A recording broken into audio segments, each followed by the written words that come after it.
The state fire marshal walked into our Monday investor meeting with a clipboard and basically a death sentence for Lance Patterson's data center empire. I was sitting in the back corner, watching 17 years of my work about to go up in smoke. And I have to tell you, it felt pretty damn good. But let me back up and tell you how we got there. My name is Wesley Martinez. I'm 49 years old, got a lower back that clicks like a Geiger counter when it rains, and for the past 17 years, I've been the only reason half this county doesn't go dark when the weather gets nasty. You know that low electric hum that sounds like a hive of mechanical bees trapped in a refrigerator? That's the sound of $1 billion holding its breath. And it's been the soundtrack of my life. I'm standing in aisle 4 of the main server hall at what we'll call Lone Star Data, listening to cooling fans fight a Texas thunderstorm trying to tear the roof off this glorified warehouse.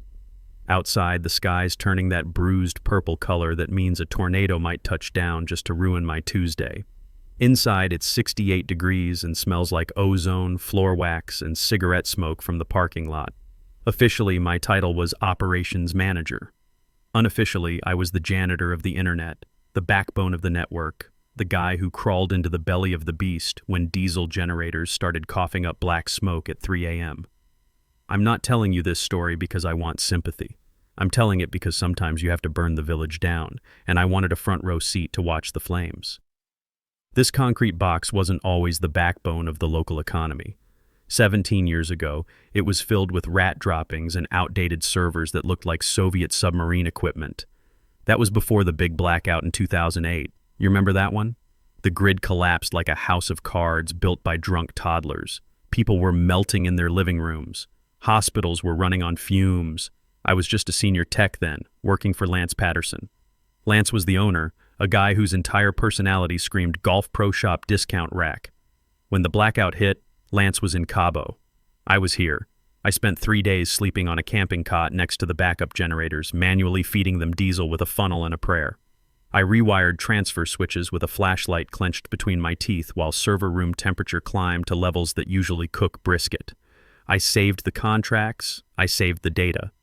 When the lights came back on, the county realized that while everything else failed, this ugly concrete box stayed online. That's when contracts started rolling in.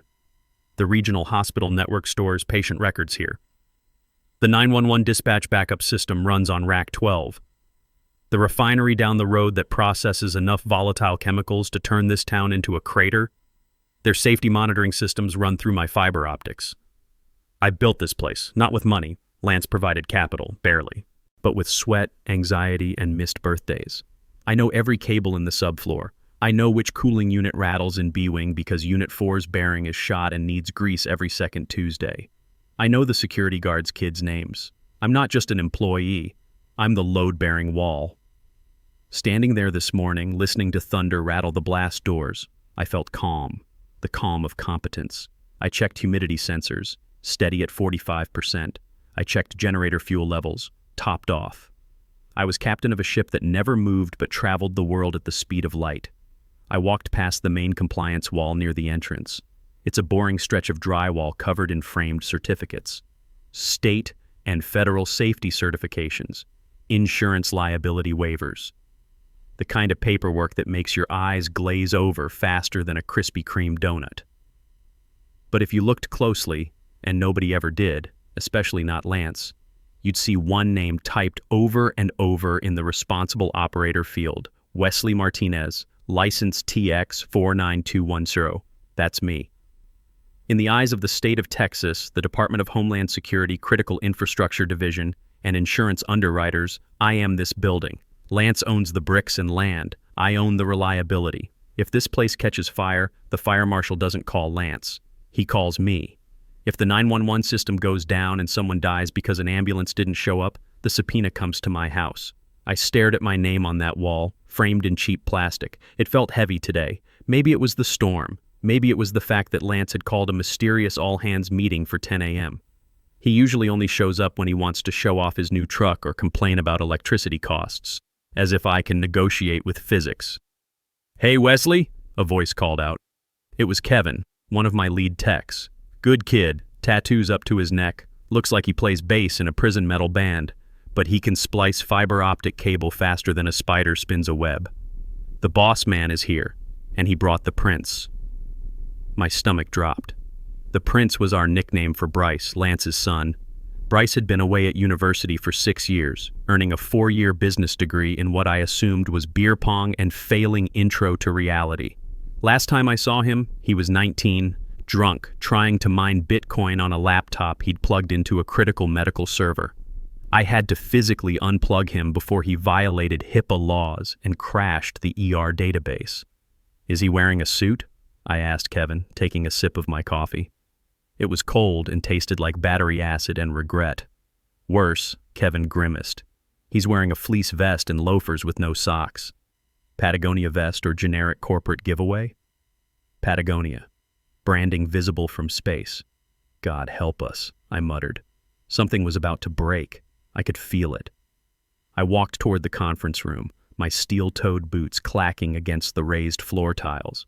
The server lights blinked their rhythmic green pulses in the dark. A digital heartbeat. I'd kept alive for nearly 2 decades. I patted the side of server rack 7 as I passed, a habit like scratching a dog behind the ears. Good girl. Keep running. I didn't know it yet, but that was the last time I'd walk that aisle as the person in charge. The storm outside was nothing compared to the Category 5 stupidity waiting for me behind those glass walls. I adjusted my tool belt. Yes, I wear it to meetings. It intimidates the sales guys. And pushed the door open.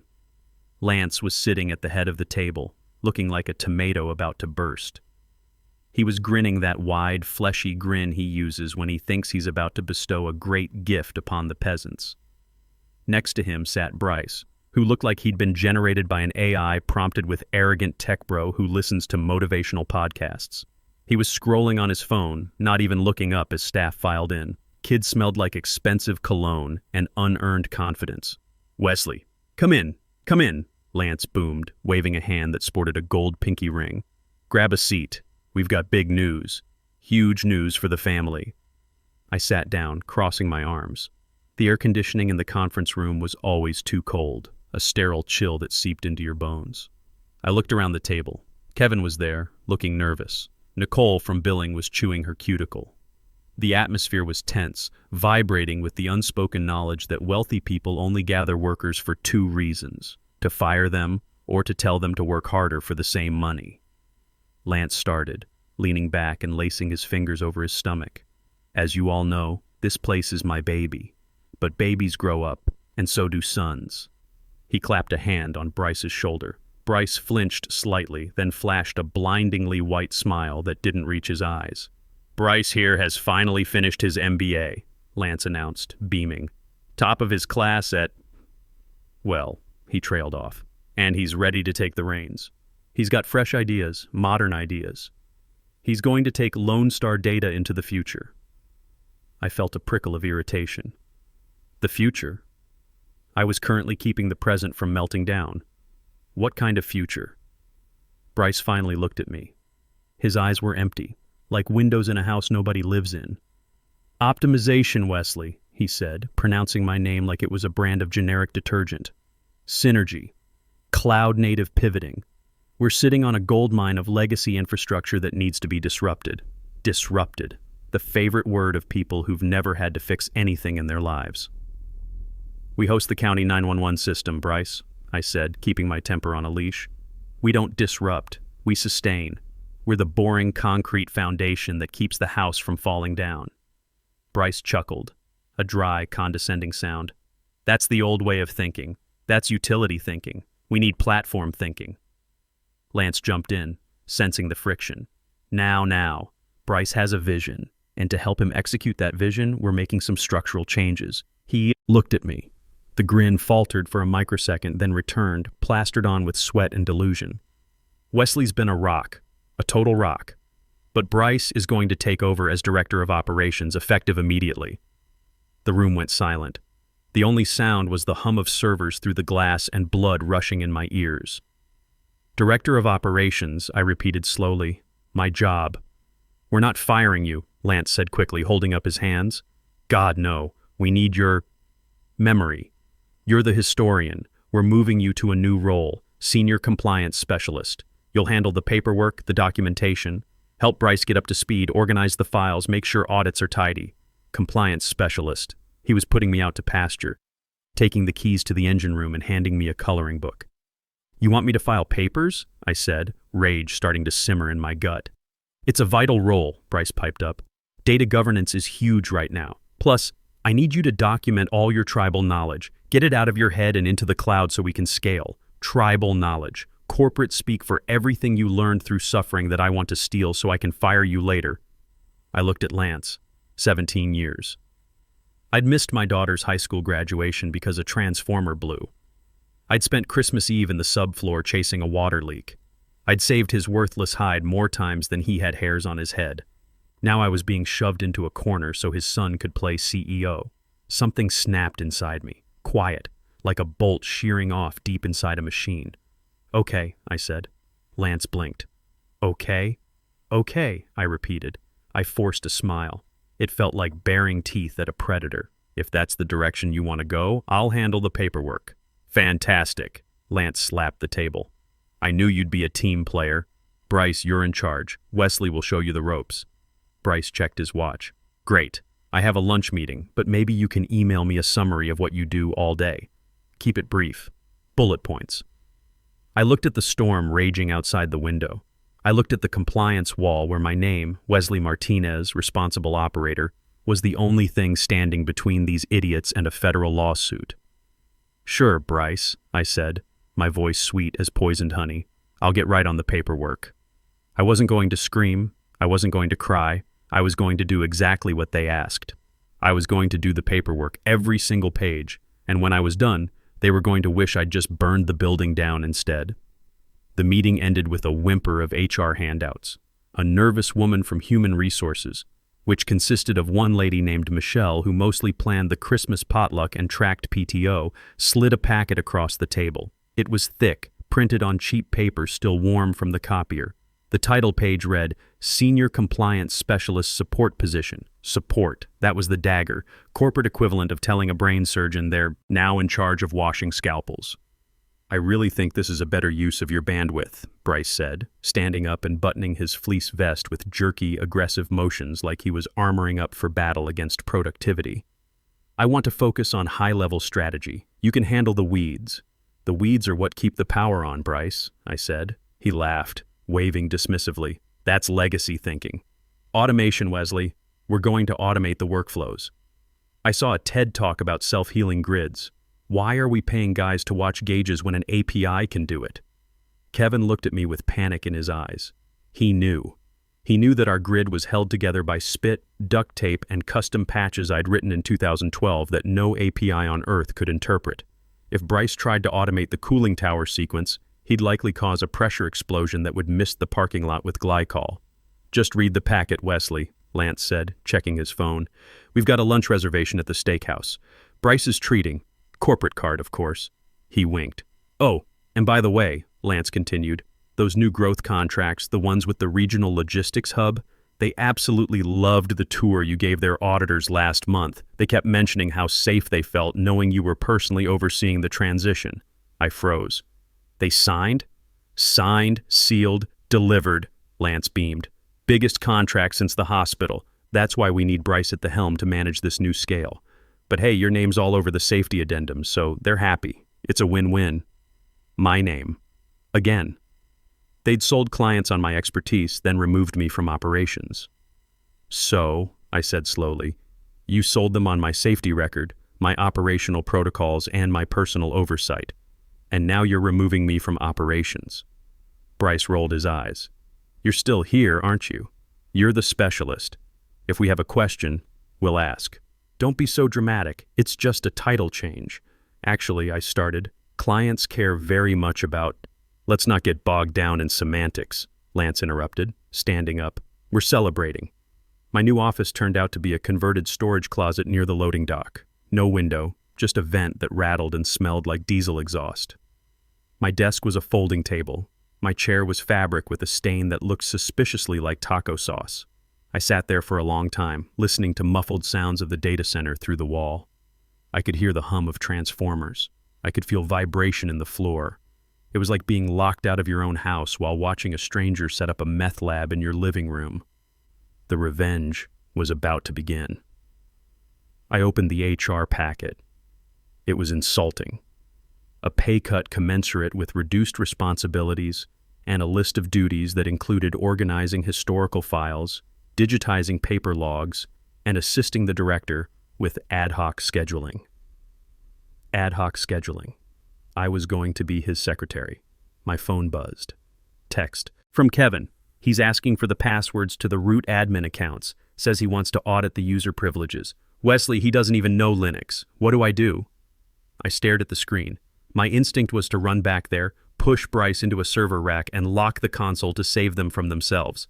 But then I looked at the compliance specialist job description again.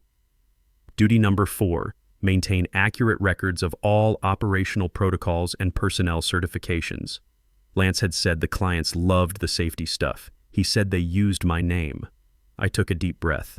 The rage was cooling into something harder, sharper. It was turning into a plan. I typed back to Kevin. Give them to him. Give him everything he asks for. Document that he asked. Document that you gave them. Are you serious? He'll brick the system. Not today, he won't. Just do it. And Kevin, don't fix anything unless he explicitly tells you to in writing. I put the phone down. I looked at the stack of cardboard boxes in the corner labeled Old Records, Do Not Shred. Lance had dumped them here years ago, telling me to deal with this junk eventually. I stood up and walked over to the first box. I ripped the tape off. Dust motes danced in the fluorescent light. Inside were binders. Thick, dusty binders with labels like FEMA Grant 2010, State Critical Infrastructure Filing 2015, and Hazardous Material Handling Protocols. I pulled out the FEMA binder. This was from the rebuild after Hurricane Ike. We'd received a massive federal grant to harden the facility against disasters, millions of dollars to upgrade the grid connection and install military-grade generators. I flipped it open. There, on page 4, was the key personnel clause. Grant eligibility is contingent upon the continuous employment and oversight of a state-licensed master infrastructure operator level 4 or higher, designated as the primary point of responsibility. Any change in key personnel must be reported to the Oversight Committee within 72 hours, potentially triggering a compliance review and funding clawback. I ran my finger over the signature at the bottom. Wesley Martinez. I opened the next binder, the insurance policy for the hospital servers. Clause 14B, continuity of expertise. Insured facility guarantees that all critical life safety systems are under the direct supervision of a certified operator with a minimum of 10 years experience in medical data continuity. Signature, Wesley Martinez. I sat back on my taco sauce chair. The humiliation in my chest began to recede, replaced by the cold, calculating hum of a technician diagnosing a fatal system error. They hadn't just demoted me. They'd inadvertently violated the foundational legal structure of their entire business. Lance thought my name on the wall was just decoration, like a hang-in-there-kitty poster. He didn't realize it was the load-bearing beam. He wanted me to do paperwork. Oh, I was going to do the paperwork. I was going to read every single line of fine print in this damp, windowless closet. I was going to map the spiderweb of liability they'd trapped themselves in. I turned on the ancient computer they'd left on the desk. It groaned to life, fans sounding like a dying jet engine. I cracked my knuckles. Step 1. Inventory. I needed to know exactly how much they owed the name Wesley Martinez. As I started typing, I heard a loud thump from the other side of the wall, followed by the muffled sound of collision. Then Bryce's voice yelling, "Who put a ladder there? Someone move this junk!" He'd tripped over the ladder to the Halen gas suppression system. If he'd hit the release valve, it would have dumped $50,000 worth of gas into the room and sucked oxygen out of the air. He'd missed it by inches, this time. I opened a new spreadsheet. I titled it Exit Strategy. And then I started to work. Not for them, for me. The next morning, I arrived at work to find the break room replaced. The vending machine that dispensed lukewarm Mountain Dew and stale honey buns was gone. In its place was a gleaming chrome espresso machine that looked like it belonged on the International Space Station, and a basket of organic fruit already attracting fruit flies. "It's about wellness," Bryce announced. He was standing in the control room holding a tiny cup of espresso that looked ridiculous in his hands. He'd swapped the vest for a slim-fit dress shirt unbuttoned one button too far. We need to fuel our bodies if we want to fuel the data economy. Kevin was standing by the console, looking like he wanted to murder someone with a crimping tool. He caught my eye and subtly tilted his head toward the main monitoring screen. I looked up. The temperature set points for the server halls had been changed. For 17 years, we'd run the halls at 68 degrees F. Conservative, sure. Google runs hotter, but our equipment is a mix of new blades and old iron that gets cranky if it sweats. The screen now read 78 degrees F. I walked over, boots heavy on the floor. "Bryce," I said, keeping my voice neutral. "Why are the halls set to 78? He smiled, that condescending tilt of the lips. "Efficiencies, Wesley. I read a white paper from Facebook. They run their centers warmer to save on cooling costs. We're wasting thousands a month chilling this place like a meat locker. I'm optimizing the OpEx." I took a deep breath. Facebook designs their own custom servers to handle heat. We're running legacy Dell racks from 2016 and the 911 dispatch mainframe, which is essentially a toaster oven with a hard drive. If you run them at 78 in a Texas July, inlet temperature will spike to 90 in the hot aisles. "It's fine," he dismissed me, turning back to the espresso machine. "The sensors will alert us if it gets critical. We need to be lean." "Lean?" I repeated. "Okay. Just so I can update the compliance log. You're overriding the manufacturer's recommended operating range to save on electricity?" "I'm modernizing our sustainability profile," he corrected. "Write that down." "Got it," I said. Pulled out my notepad and wrote, 9:15 a.m. Director Bryce increases temp to 78 degrees F against advice of technical staff. Cited Facebook white paper as justification for ignoring Dell thermal specs. Later that afternoon, the real test came. I was in my closet office, scanning the original deed to the property. Fun fact, Lance put the land in a separate LLC to dodge taxes, which might be interesting later, when the floor vibrated. It was a deep, rhythmic thrumming, the kind you feel in your teeth. I knew that feeling. It was generator number 3 doing its weekly exercise cycle. Every Wednesday at 2 p.m., the system automatically fires up the massive diesel engines to make sure they work. It runs for 30 minutes, then shuts down. Suddenly, the vibration stopped. Abruptly, like a heart attack. I waited for the restart. Nothing. I grabbed my radio out of force of habit, remembered I was a specialist, I put it down, I sat on my hands, do not fix it, do not fix it. 2 minutes later, my door flew open. It was Kevin. He was pale. He shut it off. Kevin gasped. "Who?" "Bryce." He walked out to the generator yard and hit the emergency manual stop on number 3 while it was spooling up. "Why?" I stood up, forgetting my vow of silence. He said it was noise pollution during his conference call with investors. Said we don't need to run them every week, that once a month is enough to save diesel. My blood ran cold. "Kevin, if you don't run those engines weekly, the seals dry out, the fuel separates, and if you emergency stop a diesel engine under load without a cool-down cycle, you can warp the cylinder heads." "I know," Kevin yelled. "I told him that. He told me to stop being a mechanic and start being a visionary." Warped cylinder head meant a $40,000 repair and 3 weeks of downtime. If we lost main power during those 3 weeks, we'd be down to N+1 redundancy. If another generator failed, the hospital would go dark. "Did you log it?" I asked. "What? Did you log it?" No. I came straight here." "Go back to the console," I ordered, my voice turning into steel. "Open an incident ticket. Log exactly this. Director manually executed e-stop on generator 3 during active load test to reduce noise levels. Potential damage to cylinder heads unassessed. Routine maintenance schedule canceled by director order. Do it now." Kevin stared at me. "Wesley, he's going to break it all." "I know," I said, sitting back down and picking up my scanning wand. "That's why we need the receipts. Go." Kevin ran out. I sat there shaking. This wasn't funny anymore. This wasn't just office politics incompetence. This was negligence. I looked at the phone on my desk. I picked up the receiver and dialed a number I knew by heart. It wasn't Lance. It wasn't Bryce. It was Mason, the facilities manager at the regional hospital network. We'd shared beers at industry conferences for a decade. He trusted me. "Lone Star Data, this is the archives," I said when he answered. "Wesley?" Mason's voice was warm. "Archives? What the hell are..." You doing there? I thought you were running the show.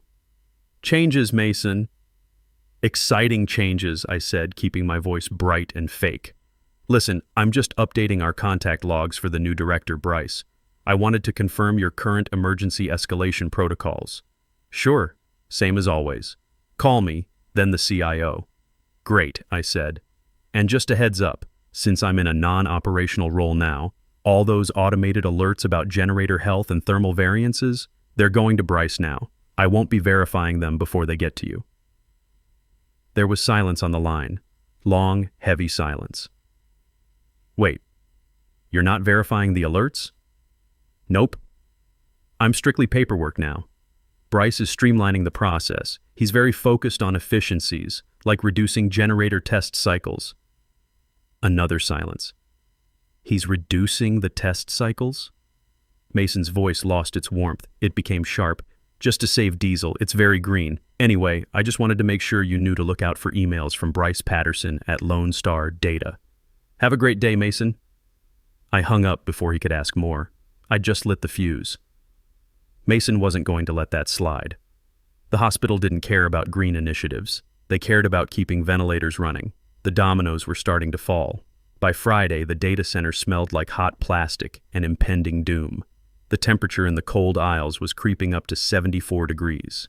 The servers were spinning their fans at maximum RPM, screaming like jets taking off inside a library. Bryce was walking around with noise-canceling headphones, oblivious to the mechanical agony surrounding him. I was in my closet, digitizing a stack of invoices from 2018, when Lance walked in. He looked flushed, sweat on his forehead. Hot in here, huh? He chuckled, wiping his brow with a silk handkerchief. It's 78 degrees, Lance. Physics doesn't negotiate, I said, not looking up from the scanner. Right. Bryce is tuning the parameters. It'll settle out. He sat on my folding table, making it groan. So, Wesley, we have a little hiccup. A hiccup? Insurance renewals. And the state certification for the fire suppression system. Apparently the paperwork needs a certified master operator signature. Bureaucracy, right? He slid a stack of papers across the table. They were flagged with little yellow sticky notes that said, "Sign here." I looked at the top document. It was an attestation to the state fire marshal that the Halon system had been inspected and was fully operational. The system Bryce almost tripped over with a ladder. So you want me to sign? I said, picking up the pen. As responsible operator? Exactly. Just for this quarter, until Bryce gets his paperwork sorted. You're still an employee. Technically, you still have the license. Help us out for old time's sake. We're family. I looked at the paper. If I signed this and there was a fire and the system failed because Bryce had fired the maintenance vendor, which I suspected he had, I would be the one going to jail for negligence. Not Lance, not Bryce, me. They weren't just using my past work. They were trying to mortgage my future freedom to cover their present incompetence. I need to review these, I said, putting the pen down. Review? It's standard boilerplate. You wrote half of it. Lance's smile tightened. Come on, Wesley, don't be difficult. The investors are coming Monday. I need a clean dashboard. I'll have it on your desk by 4, I lied. Lance hesitated, then patted my shoulder. Good man. I knew we could count on you. We're all going to be rich, Wesley. Just ride the wave. He left. I stared at the papers. I felt a cold rage that was cleaner and sharper than anything I'd felt before. It was the clarity of a sniper adjusting for windage. I didn't sign it. Instead, I took a red Sharpie. On the signature line, I drew a small, precise picture of a middle finger. Then I shredded the document, but I wasn't done. I needed to make sure they couldn't forge it. I opened the digital file on the server, the PDF template they used. I opened it in a hex editor and corrupted the header data just enough so it would look fine as a thumbnail but would crash any printer that tried to print it. Then I sent an email to the state fire marshal's office. A friendly inquiry from my personal email. Subject, clarification on operator status, Lone Star Data. To whom it may concern, I am writing to formally update my employment status. As of Tuesday, I have been reassigned to a clerical role and no longer have operational oversight or authority at the Lone Star facility. Please advise on the necessary forms to remove my license from the site's active compliance roster immediately. I hit send. That email was a tactical nuke. The fire marshal doesn't play around. Once they knew the site had no licensed operator, the clock would start ticking. 72 hours to fix it, or they shut the building down. Monday was going to be a bloodbath, and I had a front row seat. Monday morning, day of the big investor presentation. The parking lot was full of rental cars, suits everywhere. Lance was running around like a headless chicken, adjusting his tie every 5 seconds. Bryce was wearing a full suit, looking sweaty and manic. "Wesley," Lance grabbed my arm as I walked in. "Did you sign the fire forms? They were on your desk." "I did," I said. True. The blank envelope was on his desk. Great. Great. "Listen, stick around the conference room. If they ask any technical questions and Bryce gets stuck, just jump in. Smoothly, you know." "Smoothly," I agreed. Like a well-oiled machine. I walked into the conference room. It was packed.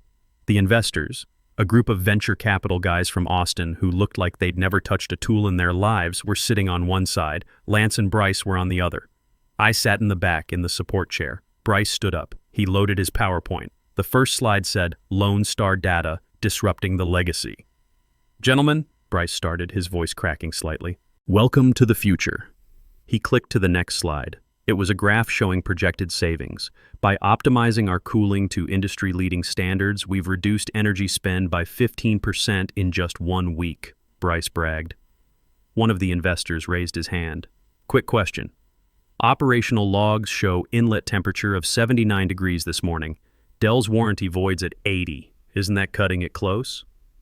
Bryce froze. He looked at me. I smiled. I didn't say a word. I just opened a bottle of water. Very loudly. Crackle, crackle. Bryce stammered. That's a sensor error. Legacy sensors. We're replacing them." "And the generator maintenance?" another investor asked. "We saw a reduction in fuel costs. Does that mean you're running fewer tests?" "We're running smarter tests," Bryce said, sweating now. The door opened. Everyone turned. It wasn't catering. It was a man in a blue windbreaker with a badge on his chest, State Fire Marshal. Behind him was Mason, and behind Mason was a process server holding a stack of legal papers. "Lance Patterson?" the marshal barked. Lance stood up, pale as a sheet. "Yes. We're in a meeting." "I'm shutting you down," the marshal said, stepping into the room. "We received notice that your responsible operator has withdrawn. You are operating a critical infrastructure facility without a licensed supervisor. You have 60 minutes to comply." The room went dead silent. The only sound was the hum of the projector fan. Lance looked at the marshal, then he looked at Bryce, then slowly, terrifyingly, he looked at me. "Wesley," he whispered. I stood up. I smoothed out my Carhartt pants. "Actually," I said, my voice carrying clearly across the room, "it's Mr. Martinez, and I believe my exit interview is overdue." The silence was heavy enough to bottle. The fire marshal, a guy named Hunter who looked like he ate concrete for breakfast, stood with his arms crossed. The investors were looking at their phones, probably texting their lawyers. Hunter, Buddy, Lance walked around the table, arms open. "There's been a misunderstanding. Wesley, Mr. Martinez is right here. He's our senior. He's here." He turned to me, eyes pleading. "Wesley, tell him. Tell him you're still the responsible operator. It's just a title change, right?" This was it. The moment. "Actually, Lance," I said, stepping forward, "I'm not. I'm the compliance specialist. My job description, which Bryce wrote and you signed, explicitly states my duties are administrative. I have no operational authority. I cannot authorize maintenance. I cannot oversee safety protocols, and therefore I cannot be the licensed operator of record." "But you're here," Lance hissed. "Say you're doing it. We can fix the paperwork later." "That would be fraud, Lance," I said sweetly. "And I don't look good in orange." Hunter stepped forward. "Mr. Patterson, if Mr. Martinez is not in charge of the life safety systems, who is? Do you have another level 4 operator on site?" Lance looked at Bryce. "Bryce, you took the course, right?" Bryce turned green. "I watched the videos, but I didn't take the exam yet. The website was down." "The website was down," Hunter repeated flatly. "You're running a Tier 3 data center hosting 911 dispatch, and your qualification is the website was down." Mason cleared his throat. This constitutes a material breach of the hospital service agreement. We're pulling the data, moving to the new facility down the road, effective immediately. You can't do that, Bryce squeaked. You had a contract, Mason corrected. Now you have a liability. The investors were standing up now, collecting their briefcases. One of them looked at Lance. Mr. Patterson, expect a call from our legal department. They walked out. Hunter looked at his watch. You have 1 hour to safely power down before we cut the main breaker. If you don't have a licensed operator, you don't have power. That's the law.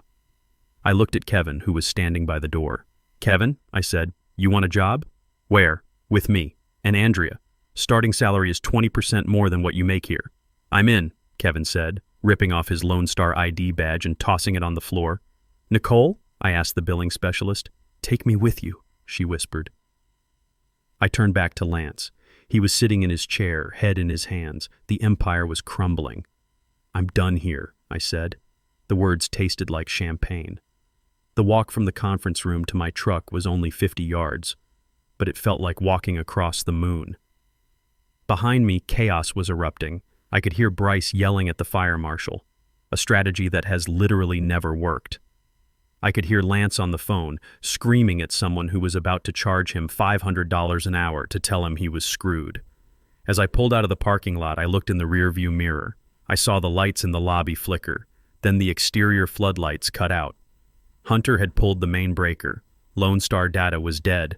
It's been 3 months since the Great Texas Data Massacre. Lone Star Data is currently a Spirit Halloween store. Lance declared bankruptcy and moved to Florida. Bryce is trying to become a lifestyle influencer on TikTok, getting about 12 views per video. As for me, I'm sitting in the control room of Tech Core 1, the new facility. The floors are white anti-static tiles. The servers are brand new blades that hum in perfect harmony. The temperature is a crisp 68 degrees. Kevin is the floor manager. Nicole runs billing. We absorbed 95% of Lone Star's clients. The transition was seamless because, well, I had the passwords. So here I am, 49 years old, former tech turned director of operations. I spend my evenings listening to ASMR videos of server fans spinning up. It soothes me. It sounds like money. It sounds like competence. The other day, a new intern asked me what my secret to success was. I looked at him, took a drag of my cigarette and said, "Kid, never let them turn you into paperwork, and always, always know where the manual kill switch is." He nodded, terrified. I went back to my screens, all green, all stable. I own the lights now, and nobody, not a single soul, is ever going to turn them off without asking me first.